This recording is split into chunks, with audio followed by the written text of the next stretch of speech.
Hello everyone, it's Dylan from Yugioh Everything, and welcome back to another Yu-Gi-Oh! VRains episode review. This time we will be reviewing episode 116 of Yu-Gi-Oh! VRains. I apologize, I actually have been really good with Yu-Gi-Oh! VRains reviews. I don't think I have missed doing any thus far, but last week I did not do 115. Again, I was just taking a break from things for a bit.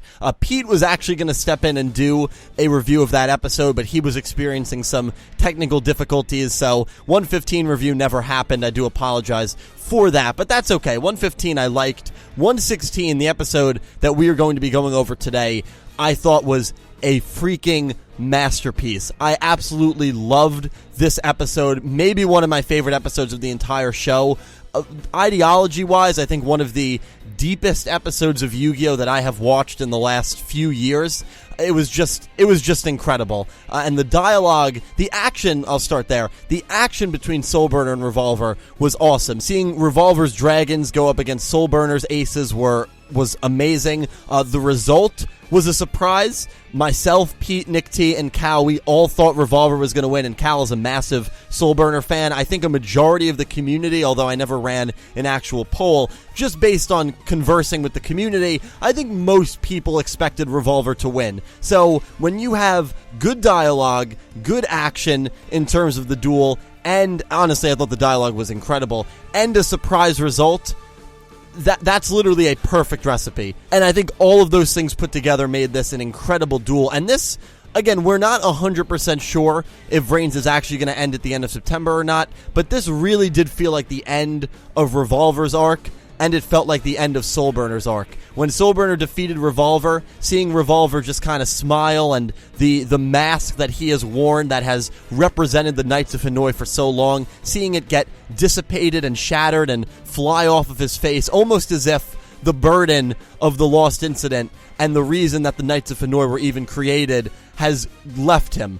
He's gone over it. And this loss for Revolver, I think it was just important to him as the win was for Soulburner. And the win for Soulburner was massively important. And the scene with Flame at the end, I mean, there were just so many things that this episode did incredibly well. Speaking of the dueling, Revolver took an incredibly long turn to start this episode, trying to destroy Soulburner's Violet Chimera. He was unable to do so. His field, at one point, was Zeravoros, which was awesome to see animated. The only complaint that I have is we did not get to see Borreload Furious. We did not get to see Revolver Fusion Summon. I would have loved to see that monster as well, but that's okay. Very minor complaint, doesn't really change my perspective on the episode, just a monster that I would have liked to see animated. He had Savage Dragon, his synchro monster, and he had the good old Borreload. That was his field. Borreload Dragon, Savage Dragon, and Zeravoros. An incredible field. Soulburner was somehow able to hang on by the skin of his teeth, basically through Violet Chimera, being able to withstand the attack and double its attack points for Zeravoros' and for Savage Dragon's attacks. Zeravoros then bans every single monster from the field, and it looks like Soulburner is done. It looks like he is doomed, and he draws a card called Burning Draw, which allows him to draw a card for every Link monster, or for every Link that one of your opponent's monsters have. Zeravoros is Link 4, and Soulburner gets a plus freaking 4. Are we kidding? I mean, that is typical Yu-Gi-Oh! Anime. It genuinely does not annoy me at all. I honestly love these ass pulls. I love these crazy cards that have very specific use, even though I feel like Burning Draw is a pretty good card, and what I liked about that card as well is that is the name of Soulburner's skill. Obviously, we have not seen Soulburner use that skill in probably a long time. I feel like most of his recent duels have been master duels. Speed duels were pretty common early on, but very recently it's just been kind of exclusively, well, maybe just for Soulburner. I'm just thinking of his more recent duels against Bowman and Robapi. But anyway, Soulburner uses the card. It's basically a card of sanctity. He gets to draw 4. Revolver is stunned by it, and even after that, Revolver is able to put up such a great fight. Soulburner hits a Transcendent Link Summon, I believe it was, to change the flames on Pyro Phoenix to blue instead of red, which was cool because obviously blue fire is warmer and hotter than red fire, so that was kind of a cool little touch. And Soulburner ends up getting the win. He ends up getting over Borreload when he's able to switch Borreload's attack to the same attack as his Baylinks, which is 500. And then Salamangreat Heatleo is the one that delivers the blow. And when Revolver said, "Good job, Soulburner," Soulburner, I think, was stunned. I really don't think Soulburner expected to win. He was just so in the zone that he wasn't even really... He figured that Revolver was going to have a counter for every single thing that he did. And for the most part, that's what made this episode incredible. Everything that Revolver did, Soulburner was able to counter it. Almost everything that Soulburner did, Revolver was able to counter it up until the very end. And when Revolver basically congratulated Soulburner on getting the better of him and winning, Soulburner realized two things. He realized that he actually won, and he realized that Flame was right all along, and Revolver truly was sorry for everything that he caused, which is why the next scene, when Revolver's mask gets shattered off of his face, I thought the symbolism there was incredible. Speaking of Flame makes a return in this episode, which is something that I was just not expecting at all. I was not expecting it to be used in the way that it was. It was right after Revolver and Soulburner had this incredible dialogue, this incredible exchange, which I'll get into in a bit, and Flame pops up and says, Revolver is right. You are unable to move forward right now. I think you're scared of him. I think you're scared of the future and taking that step forward. But you can do this. I'm here with you. Your parents are here with you. We're gone, but we're still supporting you no matter what. And that was what Soulburner needed to hear to take that final turn, to get over the hump, to get over the hill that he has been stuck on since leaving the facility, since finding out that his parents were dead. And there's just an element here that gets added to Soulburner's grief and to Soulburner's misery. And this Yu-Gi-Oh! VRains has been one of the best Yu-Gi-Oh! Shows in, at least to me, being realistic and demonstrating things in a very realistic way. I think with the usage of artificial intelligence, which I'm telling you in 20-25 years is going to be very prevalent in the world, especially self-driving cars. We saw Blood Shepherd with that accident, and cybersecurity. All this stuff is so prevalent, and what they did incredibly well in this episode is they basically pushed that belief and that idea that I think so many of us forget, that anyone can die at any time.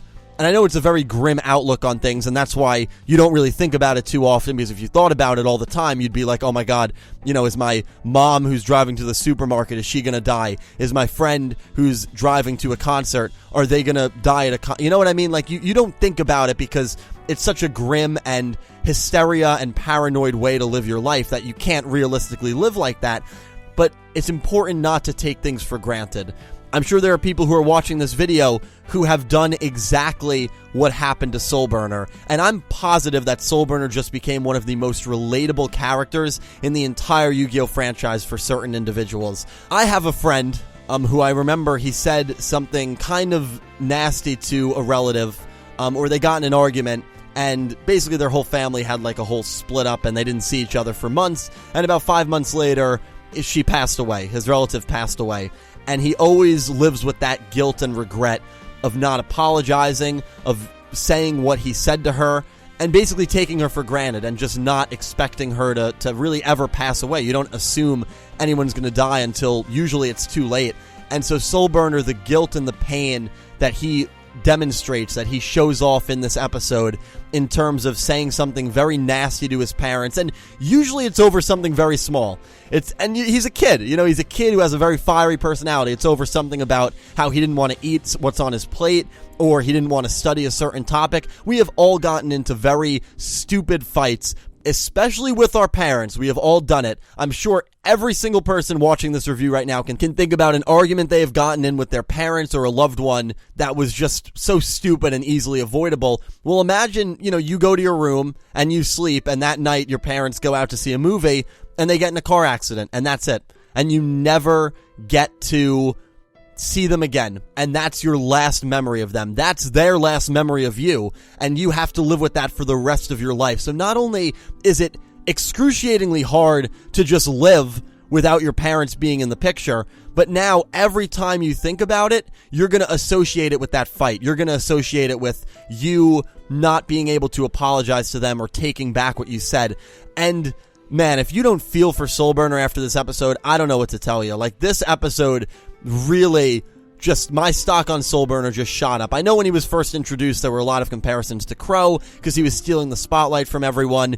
But to me, Crow never had this kind of internal struggle that Soulburner has had. And I don't want to just blankly compare the two. But to me, Soulburner has been a much deeper character and a much more complex character. And I really have grown to love Soulburner, really through this episode, really through that exchange. And Revolver too, man.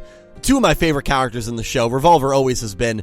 And when Soulburner is yelling this out, talking about how it's pathetic that he feels this way, Revolver, who is this anti-hero, stone-cold killer, literally goes, "Don't apologize, it's not pathetic." Like, the emotional intelligence all of a sudden that Revolver has is through the roof. And that's when you start to realize that when Revolver is talking about how, oh, you're going to be stuck here, taunting Soulburner this whole duel, it's not because he actually wants to kill Soulburner and have Soulburner stuck here. He wants Soulburner to win. He wants Soulburner to get over this, to be able to move on, because I think in a small way, Revolver feels that if Soulburner can move on, he can also move on. And this lost incident that has defined them for so long can finally start to fade away from their lives. So the dialogue, especially towards the end of this duel, or the middle of this duel after Revolver took his turn, some of the best Yugioh dialogue that I have seen in a long time. And a couple weeks ago, we had Robapi's death, which I labeled one of the best deaths in VRains and all of Yugioh.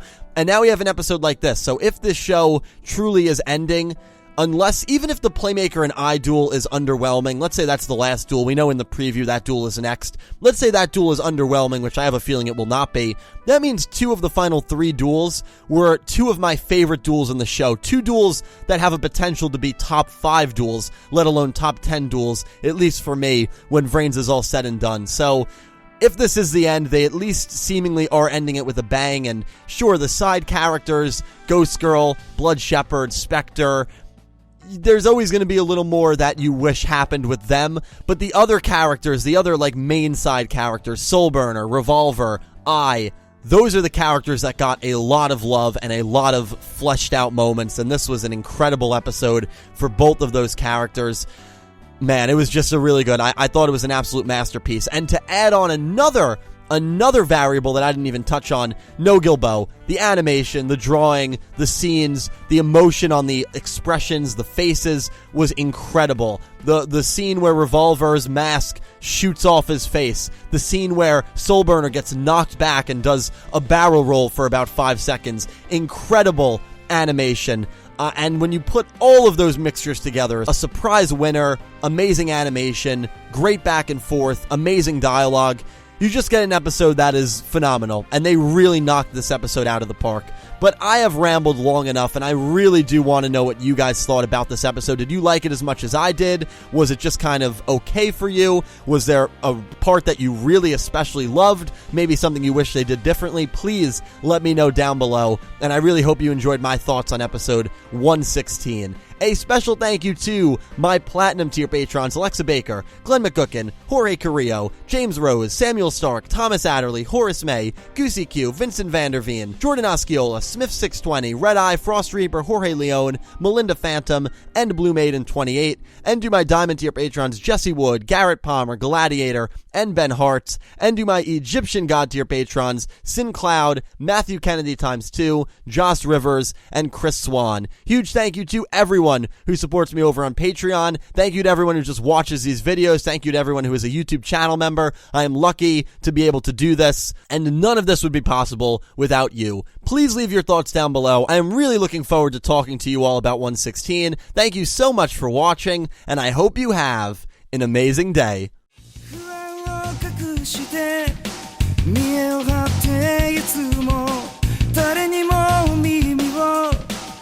さないで強がりな